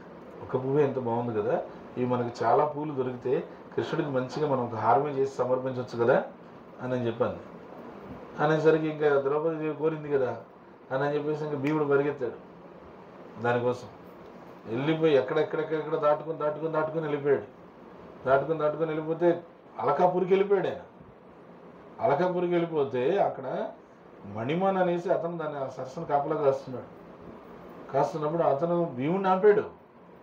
భీముడు చెప్పాడు, నా కోసం కాదు, భగవంతుడి కోసం, సృష్టి అంతా ఆయనదే, ఆయనకి ఈ పూలు తెచ్చి ఈ పూలతో మాల చేసి భగవంతుడికి ఇవ్వాలనేసి మేము అనుకున్నాం, నా కోసం కాదు, ఇది నేనేదో వాసన చూసి నేనే భగవంతుడి కోసం అని చెప్పాను. చెప్తే కూడా ఆయన ఒప్పుకోలే. ఇంక ఒప్పుకోకపోతే భీముడు ఏం చేస్తాడు, ఒప్పిస్తాడు. ఏమి కొట్టి కొట్టి కొట్టి మామూలుగా చావు కొట్టాడు. మామూలుగా చావు కొట్టేశాడు. నా సేవకుడికి అదే ఇతను మణిమానికి తిరగలేదు అనుకుంటున్నాడు అప్పుడు దానికి కుబేరుడు. నా తోట ఉంది, నా తోటకు ఒకరిని పెట్టాను, ఆయన ఇంతవరకు అతను ఎవరు కదిలించలేరు, అతను ఎవరు ఓడించలేరు అనుకుంటున్నాడు. చూస్తాము విపరీతంగా శబ్దాలు వస్తున్నాయి. ఏ శబ్దాలు వస్తున్నాయంటే కుయ్యో బుర్రో అరుపులు ఏమని వస్తే భీముడు అతను పట్టి కొట్టిందే మామూలుగా కాదు. ఆ దెబ్బలకి తట్టుకోలేకపోతున్నాడు. కుబేరుడు చచ్చిపోతాడు, వదిలేదు సౌండ్, నీకు ఎన్ని పూలు కావాలంటే తీసుకుపోతున్నాడు. ఇంకొకసారి మళ్ళీ కృష్ణుడికి పూలు అడిగితే ఇవ్వలేదా అని చెప్పాడు అనమాట.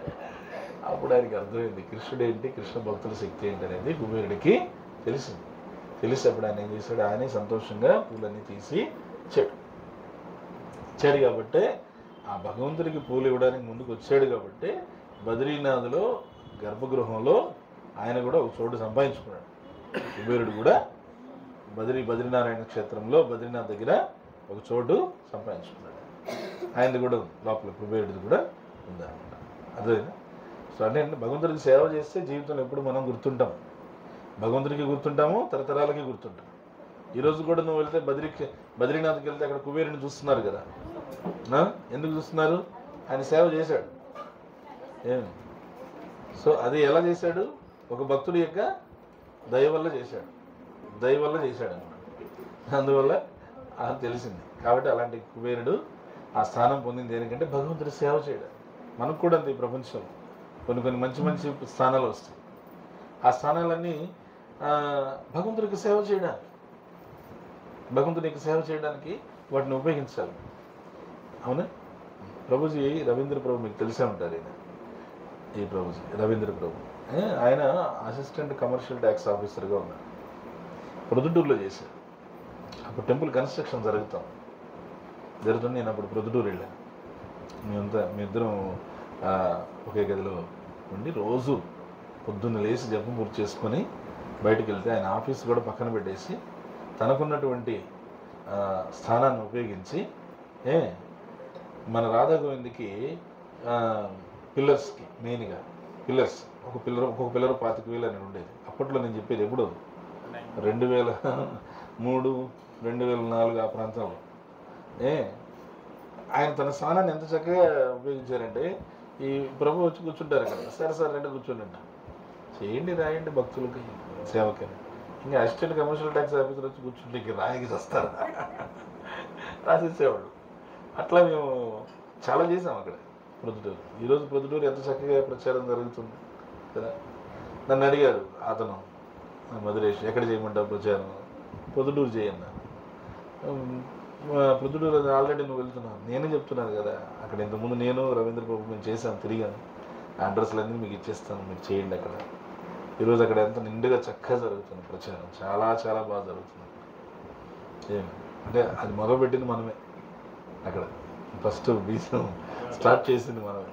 అట్లా ఏంటంటే భగవంతుడికి కుబేర స్థానం కానీ ఇంకోటైనా స్థానం ఉన్నప్పుడు ఆ స్థానాన్ని భగవంతుడికి సేవకు ఉపయోగించడం అనేది మనందరం కూడా బాగా గుర్తుపెట్టుకోవాలి. లేదు భగవంతుడు మనకు కూడా ఇవ్వచ్చు ఏదైనా స్థానం ఇస్తే కూడా అవి కృష్ణుడికి సేవకి ఉపయోగపడాలి. ఇంకా ఇంకేం ప్రత్యేకం? అక్షయ తృతీయ ఇది అక్షయ వస్తూనే ఉంటాయి. ఇంకా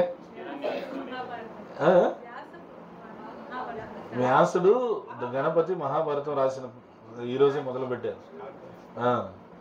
రాయాలి మహాభారతం అని చెప్పి అనుకున్నారు. రాయాలంటే మంచి రైటర్ కావాలి.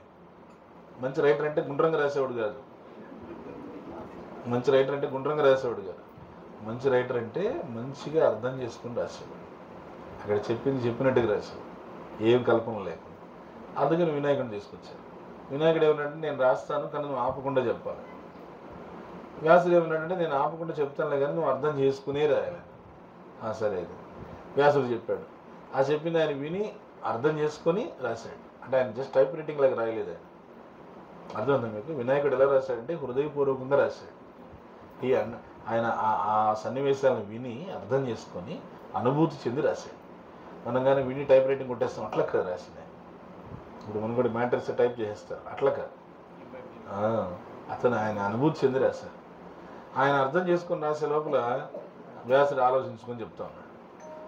ఈయన చెప్పింది ఆయన అర్థం చేసుకుని రాసే లోపల మళ్ళీ ఈయన ఆలోచించుకొని చెప్తున్నాడు. ఇద్దరికి టైమింగ్ సరిపోయింది. ఆ విధంగా ఆ మహాభారతం కానీ శ్రీమద్ భాగవతం కానీ అన్నీ కూడా చక్కగా పూర్తయ్యాయి. ఏం చెప్తారంటే అక్కడ స్థానికంగా అన్నీ రాశారు కానీ చివరిలో కొన్ని శ్లోకాలు, ఎన్నో 9-10 శ్లోకాలు అంటారు. ఆ శ్లోకాలు రాయకుండా వదిలేశాడంట. భాగవతం వదిలేసేసి ఇంకా నేను ఎంతసేపు రాయలేదు, చేయలేకపోతున్నాను, నేను రాలేను అని చెప్పేసి వెళ్ళిపోయాడు. వెళ్ళిపోతే అయ్యో నువ్వు మొదలు పెట్టావు, నువ్వే పూర్తి చేయాలి, సరే నేను అట్లానే స్వామికి ఇచ్చేస్తానని చెప్పేసి ఈయనేం చేశాడు, వ్యాసుడు భాగవతాన్ని తీసుకెళ్ళి బద్రీనారాయణ స్వామికి సమర్పించి అలకానందలో స్నానం చేసి తిరిగి వచ్చాడు. ఈయన అలకానందలో స్నానం చేసి తిరిగి వచ్చే లోపల ఆ 10 శ్లోకాలు రాసేస్తున్నాయి. దాంట్లో భాగవతం 18,000 శ్లోకాలు పూర్తిగా కంప్లీట్ అయిపోయాయి. అంటే అర్థం చేసుకోవచ్చు చివరి శ్లోకాలు ఎవరు రాశారు? బోలో బద్రి విశాల భగవానకి. ఈరోజు అక్షయ తృతీయ కదా. ఈరోజు ఆయన 6 నెలల తర్వాత ఈరోజు ఆయన దర్శనం మానవులు వెళ్ళి దర్శనం చేసుకునే అవకాశం ఈరోజే అనమాట. ఈరోజు బద్రి విశాల భగవాన్ యొక్క దర్శనం ఈరోజు. ఇక బద్రి నుంచి వచ్చిన ఇక్కడ బద్రీ బాలాజీ ఉన్నారు. బద్రీ నుంచి వచ్చిన లక్ష్మీదేవి ఉన్నారు. ఈరోజు అక్షయ తృతీయ కాబట్టి ఈ అక్షయ తృతీయ నాకు బాగా గుర్తుండిపోయే రోజు. నేను లాక్డౌన్లో ఉన్నప్పుడు అక్షయ తృతీయ రోజున గుర్తులేదు, కానీ అక్షయ తృతీయ మేము అన్నీ చార్ధామ్కి అన్నీ బుక్ చేసుకున్నాం, అన్నీ క్యాన్సిల్ అయిపోయింది. మార్చిలో లాక్డౌన్ పడింది కదా. అక్షయ తృతీయ రోజు తెల్లవారుజామున నాకు కల వచ్చింది. ఆ కల వచ్చినప్పుడు దాంట్లో సెక్యూరిటీగా ఉన్నాడు ఈయన ఉండి రెండు బాబు అంటే అక్కడ జనాలందరూ వెనకాల దూరంగా నిలబడి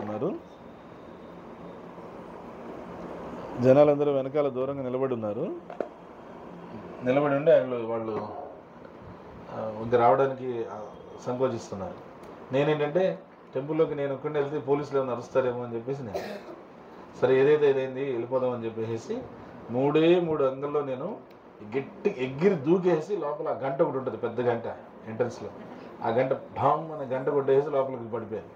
లోపలికి పడగానే ఎదురుగా బద్రీనారాయణ స్వామి, నరనారాయణులు, లక్ష్మీదేవి, ఈ పక్క లక్ష్మీదేవి, లోపల పడిపోయాను. నేను లోపల అలా 3 అంగల్లో పరిగెత్తుకొని గంట కొట్టి లోపల పడిపోగానే ఈ సెక్యూరిటీ వాళ్ళంతా గట్టిగా అరిచేశారు అని చెప్పేసి.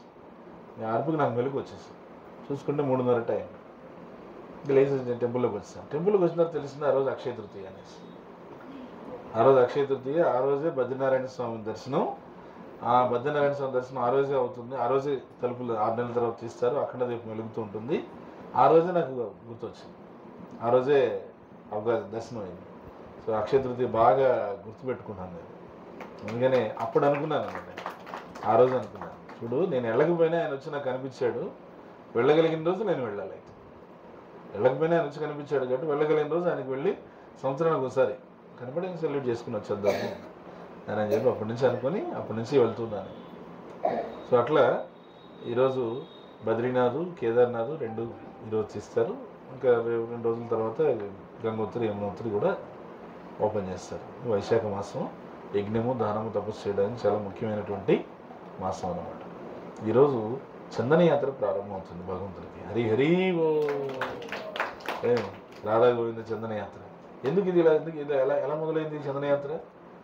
ఇది స్వయంగా జగన్నాథ స్వామి ఇంద్రధను మహారాజుకి చెప్పినటువంటి సూచన. ఇది మన ఎవరో మొదలుపెట్టింది కాదు, జగన్నాథ స్వామి చెప్పారు. ఏమని? ఇంద్రధను మహారాజుకి నాకు 21 రోజు చందనం పెట్టాలి, ఆ నేత్రాలకి తప్ప మొత్తం అంతా చందనం పెట్టేస్తారు చల్లగా. అందుకని ఇది భగవంతుడు జగన్నాథ స్వామి యొక్క ఉపదేశం మేరకు ప్రారంభమైంది. ఇది అన్ని ఇస్కాన్ మందిరాల్లో గౌడీ వైష్ణవ సాంప్రదాయంలో అట్లా కొనసాగుతూ అన్ని శ్రీ విగ్రహాలకి కూడా చందనం అద్దడం అనేటువంటిది ఆనవాయితీగా వస్తుంది అన్నమాట. సో అందుకని చందనయాత్ర మహోత్సవం చాలా చాలా ప్రత్యేకం. చందనయాత్ర అంటే ఈ చందనం కోసం బృందావనం నుంచి మదన గోపాల్ ఏం చేశారు? మాధవేంద్ర పూరిని పూరికి పోయి తీసుకురా అని చెప్పాను. ఎందుకంటే పూరిలో జగన్నాథ స్వామి దగ్గర చందనం ఫేమస్. చందనయాత్ర ఆయన దగ్గర స్టార్ట్ అయింది. ఇది ఇంద్రధను మహారాజు మొదలుపెట్టింది ఈ సేవ, చందనం సేవ ఇంద్రధను మహారాజు స్టార్ట్ చేశారు. అందుకని పూరికి పంపించారు. ఆయన పూరికి పంపించేదాల్లో రమణాలు ఆగి ఆయన క్షీరస్వర గోపీనాథ్ దగ్గర ఉన్నారు. అప్పుడు ఆయన ఏదో క్షీరస్వర గోపీనాథ్ ప్రసాదం చూసి బాగుందిలే అని అనుకున్నారు. నేను కూడా దాన్ని ఎలా ఉంటారు చూస్తే మదన గోపాలకి వండి పెట్టుకోవచ్చు అనుకున్నారు. మళ్ళీ తర్వాత చెంపలు వేసుకొని ఇచ్చి భగవంతుడు నైవేద్యం కాకుండానే నేను తినాలనుకున్నాను, ఎట్లా అది అని చెప్పేసి అక్కడి నుంచి వెళ్ళిపోయారు. వెళ్ళిపోతే భగవంతుడు ఏం చేశాడు? పూజారికి చెప్పాడు కల్లో, నాయన ఒక కుండ తీసి పెట్టాను, పొద్దున్నే తీసుకెళ్ళి ఆయనకి ఇచ్చేసేసి అని అంటే అప్పటి నుంచి ఆ గోపీనాథ్ కాస్త క్షీర చోర గోపీనాథ్. క్షీరచోర గోపీనాథ్కి ఎంత బాగా ఆతిథ్యం ఇచ్చాడో మాకు. ఏకాంత సేవ దర్శనం, ఏకాంత సేవ ప్రసాదం అప్పుడు ఫోన్ చేసే ఎంత అసలు చాలా గొప్ప ఆతిథ్యం అది. ఆయన గురించి మర్చిపోలేదు. క్షీరచోర గోపీనాథ్ అక్కడ లాస్ట్లో 2 గుండలు మాకు తీసి దాచిపెట్టి ఇచ్చాడు. 2 గుండలు ఎంత అయిపోయి ఏకాంత సేవ అంతా అయిపోయిన తర్వాత వాళ్ళకి 2 గుండలు ఇచ్చారు. 2 గుండల ప్రసాదం అందరం పంచుకున్నాం అన్నమాట. అప్పుడు అనిపించింది అనమాట, చూడు అనర్హులకి 2 గుండలు ఇచ్చాడు తీసుకుంటేసి. అట్లా అక్కడ ఉన్నటువంటి గోపీనాథ్ దగ్గర మాధవేంద్రపురి ఎంతో అనుభూతి చెందారు. ఎంత అనుభూతి చెందారంటే ఆ క్షీరాన్నం తినేసి తర్వాత కుండ కూడా తినేసాడు. రోజు కొద్ది కుండ కూడా తీసుకునేసాడు. తర్వాత పూరి వెళ్ళాను. ఈయన పూరి వెళ్ళే లోపల అక్కడ తెలిసిపోయింది ఏమని? మాధవేంద్రపురి లాంటి మహాభక్తుడి కోసం భగవంతుడే స్వయంగా తీసి పెట్టాడట క్షీరాన్నాన్ని, కుండని. అంత మహాభక్తుడు కాకపోతే ఎవరికి తీసి పెడతాడు అని చెప్పి వాళ్ళంతా ఆయనకి బ్రహ్మరథం పట్టారు. జగన్నాథ్పురి పెట్టి మళ్ళీ చందనం అంతా ఇచ్చి సెక్యూరిటీ అంతా ఇచ్చి అంతా పంపించారు. తీరా ఆయన మళ్ళీ క్షీరచోర గోపీనాథ్ దగ్గరికి వచ్చేసరికి రాత్రి కల్లా మదన గోపాల్ కనిపించి ఏం చెప్పాడు? నువ్వు బృందావనం అంత దూరం రావద్దు, నువ్వేం చేస్తావు? గోపీనాథ్కి చందనం పెట్టు, చందనం ఆయనకి చల్లదనం నాకు. ఆయనకి అక్కడ చందనం పెట్టు, ఇక్కడ చల్లదనం నాకు వస్తుంది. చందనం అక్కడ ఈ కూలింగ్ ఎఫెక్ట్ ఇక్కడ నాకు వస్తుంది అని చెప్పేసి అంటే అప్పుడప్పుడు శ్రీ విగ్రహాలు ఈ విధంగా వాళ్ళ మధ్య ట్రాన్సాక్షన్స్ ఉంటాయి. ఇక్కడ కానీ వరాహస్వామి నీ దగ్గరికి వచ్చేవాళ్ళ ముందు నా దగ్గరికి పంపించు, నన్ను దర్శనం చేసుకుని మళ్ళీ నీ దగ్గరికి వస్తానని వెంకటేశ్వర స్వామితో చెప్పినట్లుగా ఆ విధంగా శ్రీ విగ్రహాల మధ్య ఒక అద్భుతమైనటువంటి రసాస్వాదన.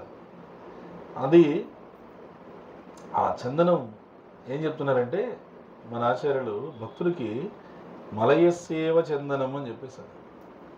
మలయస్సేవ చందనం అంటే చందనము మలయ పర్వతాలలో వచ్చింది కాబట్టి దాన్ని మలయ చందనం అన్నారు. మలయ పర్వతాల్లో చందనం వచ్చింది కాబట్టి మలయ చందనం వల్ల, చందనం మలయ పర్వతాల్లో పుట్టింది కాబట్టి మలయ చందనం. కృష్ణుడు యదువంశంలో వచ్చాడు కాబట్టి యదువంశానికి గొప్పతనం వచ్చింది. యదువంశంలో కృష్ణుడు వచ్చినందుకు కృష్ణుడు గొప్పతనం రాలి. ఆ కుంతి మహారాణి మనకి ఇది అర్థమయ్యేలా చెప్పాలని. ఎందుకంటే కొద్దిమంది కృష్ణుడు మా వంశంలోనే వచ్చాడు లేకపోతే ఇంకోటి ఏవో చెప్తుంటారు కదా. కృష్ణుడు వచ్చినందుకు ఆ వంశం వైభవపేతమైంది. ఆ వంశంలో కృష్ణుడు వచ్చినందుకు కృష్ణుడు వైభవపేతం కాలే. అదే మలయస్సేవ చందనం అని చెప్పి శ్లోకంలో చెప్తుంది కుంతి మహారాణి. మనం కూడా అంటే ఆ చందనాన్ని భగవంతుడికి ఈ 4 రోజులు కూడా 21 రోజులు చందనం నూరి మనము ఇంట్లో ఫోటోలకు కావచ్చు లేకపోతే మూర్తులకు కావచ్చు చందనం మనం సమర్పిస్తే ఆ జగన్నాథ స్వామి యొక్క ఇన్స్ట్రక్షన్, ఆయనకు ఉపదేశాన్ని మనం పాటించినట్టు లెక్క ఇంద్రధను మహారాజ్ తరపున. ఓకే, ఇంకా జగన్నాథ స్వామి రథయాత్రకి రథాలు తయారు చేయడం ప్రారంభించినటువంటి రోజు ఈరోజు జగన్నాథ స్వామి రథాలకి చెక్కలన్నీ తెచ్చిపెట్టారు కదా. మనం వెళ్ళి చూసినప్పుడు అవన్నీ కూడా ఈరోజు రథం చేయడానికి మొదలు పెడతారు, అక్షయ తృతీయ రోజు. ఇంకా సుధాముడు ద్వారకకి వెళ్ళి కృష్ణుని కలిసింది ఈ రోజునైనా, అంతేనా? సుధాముడు ద్వారకి వెళ్ళి కృష్ణుని కలిసి ఏమి హరే ద్వార్ పాలో కన్నయ్య సే కహ దో సుధామా గరీబ్ హా గయా అని ఆయన చెప్తాడు. చెప్తే సుధాముడు కృష్ణుణ్ణి ఆ విధంగా ఎంత ఆప్యాయంగా వెళ్ళి కలవాలని ప్రయత్నిస్తే భగవంతుడి దగ్గర తీసుకుంటాడు, ఆయన ఆలింగనం చేసుకుంటాడు. రాత్రి అంతా కూర్చొని చక్కగా వాళ్ళు రాత్రి అంతా కబుర్లు చెప్పుకుంటారు. తెల్లారిన తర్వాత సుధాముడు తన పాటికి తను బయలుదేరి వచ్చేస్తాడు. కృష్ణుడు ఏం అడగలేదు, ఏం అడగలేదు. కృష్ణుడికి ఏదో ఇద్దామని ఏం చేశాడు, మగ్గిపోయిన అటుకులు తీసుకెళ్ళి ఇచ్చాడు. ఆ అటుకులు కృష్ణుడు 2 గుప్పిళ్ళు తిని 3 గుప్పిళ్ళు తీసుకుని రుక్మిణిదేవి ఆపేశాడు. స్వామి ఆగండి, అది నువ్వు తిన్నానంటే నేను నా దగ్గర ఆయనకి ఇచ్చే ఐశ్వర్యం లేదు, ఇక్కడికే చాలు అని చెప్పాను. తర్వాత ఆయన తీరా ఇంటికి వెళ్ళిన తర్వాత చూస్తే అక్కడ ఇల్లు లేదు, ఏమీ లేదు, రాజభవంతుడు. ఆ రాజభవంతుల దగ్గర అక్కడేమో ఒక లక్ష్మీదేవిలాగా నిండుగా ఒక స్త్రీ బయటకు వచ్చి రండి స్వామి లోపలికి అని చెప్పంటుంది. ఎవరో వేరే అనుకుని ముందు పక్కకి పోతున్నాడు, అయ్యో రండి లోపలికి అని. అప్పుడు సుధాముడు ఎన్ని చూసి వెంటనే అది ఏమైనా ప్రార్థన చేశాడంటే, ఈ ఐశ్వర్యం వల్ల నిన్ను మర్చిపోకుండా నన్ను కాపాడు, ఈ ఐశ్వర్యం వల్ల నిన్ను మర్చిపోకుండా నన్ను కాపాడు, ప్లీజ్ ప్రొటెక్ట్ మీ. ఎందుకంటే డబ్బు వస్తుందనేది కళ్ళు నెత్తికెక్కుతాడు. అవునా? బలి మహారాజు సుధాముడు ఇద్దరు కూడా. సుధాముడు అంటే నేను ఎక్కువ వైరాగ్యంతో ఉంటాను, నేను ధనం లేకుండా పేదవాడిగా ఉంటాను, ఒక పేద కృష్ణ భక్తుడు అంటే ఎలా ఉంటాడో అందరికీ చూపిస్తాను నేను అని చెప్పి వేసేసి ఆయన నేను పేద కృష్ణ భక్తుడని ఇంకింత గర్వం ఉందంటే ఆయనకి. పేద కృష్ణ భక్తుడిని నేనని ఇంకింత గర్వం ఉంది. పేద కృష్ణ భక్తుడు నువ్వు, నీకెంత ఐశ్వర్యం ఇస్తాను చూడు అని చెప్పి అపారమైన ఐశ్వర్యం ఇచ్చాడు. బలిచక్రవర్తికి ఎంత ఐశ్వర్యం ఉన్నా కూడా దాన ధర్మాలు చేసి నేను ఏమి ఐశ్వర్యవంతమైన కృష్ణ భక్తుడు నేను అని ఆయనకి ఇంకింత గర్వం ఉంది. నేను ఐశ్వర్యం ఉన్న కృష్ణ భక్తుడు, నేను పేద కృష్ణ భక్తుడని ఈయనకి ఇంత గర్వం ఉంది, గోరోచన ఉంది. ఆయనకేమో నేను ఐశ్వర్యంతో ఉన్నటువంటి కృష్ణ భక్తుడని ఆయనకి ఇంకింత గర్వం ఉండేది. ఐశ్వర్యంతో ఉన్న కృష్ణ భక్తుడు నువ్వు, ఏది చూపించు నీది, ఎక్కడి నుంచి చూపిస్తాను ఐశ్వర్యం మొత్తం తీసి పడేసాడు, జీరో. ఇంకా 3వ పాదం ఎక్కడ మోపాలంటే ఏం చెప్పాలి, ఇంకా నన్ను ఎత్తిన పెట్టు స్వామి అని చెప్పి దండం పెట్టేసి తలకాయ చేశాడు. చూసారా, ఇద్దరు భక్తులు ఆచార్యులు చెప్తారనమాట. ఈయనేమో నేను పేద కృష్ణ భక్తుడిగా, నా అంత పేద కృష్ణ భక్తుడు ఎవడు లేడు కదా అని, నా అంత ఐశ్వర్యవంతమైన, ఎందుకు ఇతనికి మొత్తం అంత ముల్లోకాల ఆధిపత్యం ఉంది, ఇతనికి ఈ బలిచక్రవర్తికి ముల్లోకాల ఆధిపత్యం. నా అంత ఐశ్వర్యవంతమైన కృష్ణ భక్తుడు లేడు కదా, నీ గుండె ఐశ్వర్యం మొత్తం పీకేస్తే కానీ నీకు తెలుస్తుంది అని చెప్పి ఆయనకి. ఈయనకేమో నువ్వు పేద భక్తుడువా, నీకు మొత్తం ఐశ్వర్యం ఇస్తే కానీ నీకు తెలియదు అని చెప్పి ఈయనకి భగవంతుడు అలా వాళ్ళిద్దరికీ కూడా ఆ చిన్న చిన్న అనర్థం దాన్ని కూడా తీసేసాడు. ఇంకా త్రేతాయుగం ఈరోజు ప్రారంభమైంది. హరి హరి ఓ. త్రేతాయుగం అంటే ఏంటి? యజ్ఞం, అంతేనా? త్రేతాయం యజతో మఖై కృతయ ధ్యాయితో విష్ణు త్రేతాయం యజతో మఖై ద్వాపరే పరిచర్యాయం కలవుతుంది హరికీర్తనం. త్రేతాయుగంలో యజ్ఞమే యుగధర్మం. సో మనకి యజ్ఞం ఏది? హరే కృష్ణ కృష్ణ కృష్ణ హరే హరే హరే రామ రామ హరే. కాబట్టి నామ సంకీర్తన యజ్ఞం చేస్తూ మనము భగవంతుని యొక్క పుట్టినరోజుని, పరశురాముడి యొక్క పుట్టినరోజుని ఈ రోజున మనము చాలా ఘనంగా జరుపుకుంటూ పాండవులు లాంటి శుద్ధ భక్తులు మనం స్మరణ చేసుకుంటూ భగవంతుడికి, భక్తులకి, సాధువులకి పెట్టాలనేటువంటి వాళ్ళ గుణం చూడండి. వాళ్ళు మాకేం లేదని కానీ భగవంతుడికి, భక్తులకి, సాధువులకి ఎట్లా పెట్టాలి ఆ గుణాన్ని ఈ వైశాఖ మాసంలో మనం ఈ వైశాఖ మాసం అంతా కూడా మనం పాటించడానికి స్ఫూర్తిగా మనము తీసుకోవాలి. ప్రళయ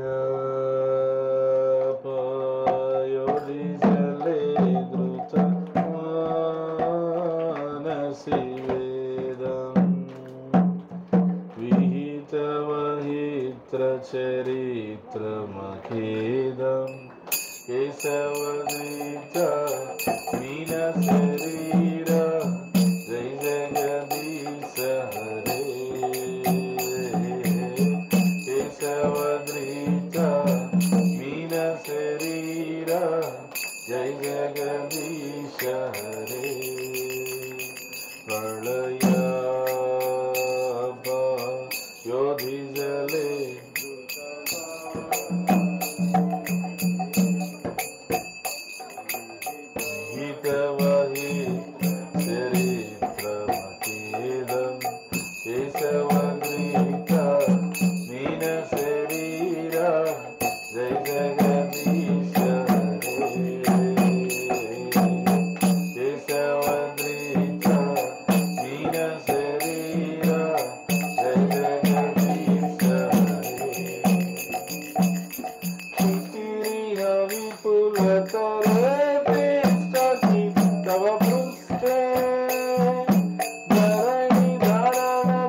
స్వామికి, శ్రీ వరాహ నరసింహ స్వామికి, శ్రీల ప్రభుపాదకి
Vikrama महिमा बुद्ध